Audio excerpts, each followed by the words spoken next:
व्यावसायिक gas cylinder तुटवड्याचा पर्यटन स्थळांना फटका। बुकिंग करताना पर्यटकांकडून गॅस आणि जेवणाची चौकशी। रायगडमध्ये पर्यटकांना मिळतंय चुलीवरचं जेवण।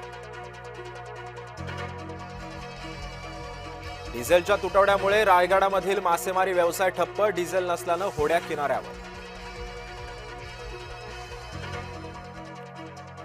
तेल हवं असेल तर होमरूजमध्ये जा आणि तेल मिळवा। साथ न देणाऱ्या नाटो देशांवर ट्रम्प यांची पुन्हा आगपाखड।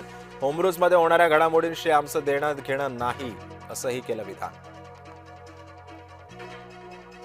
2 ते 3 आठवड्यामध्ये इराण सोडू, ट्रम्प यांची घोषणा। इराण आता कधीच अण्वस्त्र बनवणार नाही, अमेरिकेचं उद्दिष्ट पूर्ण झाल्याचा ट्रम्प यांचा दावा। आजपासून डिजिटल जनगणनेची होणार सुरुवात। सरकारी कर्मचारी घरोघरी जाऊन माहिती गोळा करणार।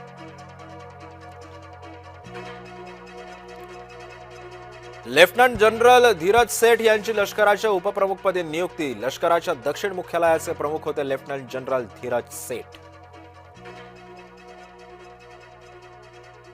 कोल्हापुरात ज्योतिबा यात्रेचा उत्साह। पहाटे 3 वाजल्यापासून धार्मिक विधींना सुरुवात। गुलाल खोबऱ्याची उधळण करत आणि चांग भलचा जयघोष। युवा कूपर कोनोलीच्या नाबाद दमदार खेळीमुळे पंजाब विजयी। घरच्या मैदानावरील रोमांचक सामन्यात गुजरातवर 3 विकेट्सनं मिळवला विजय।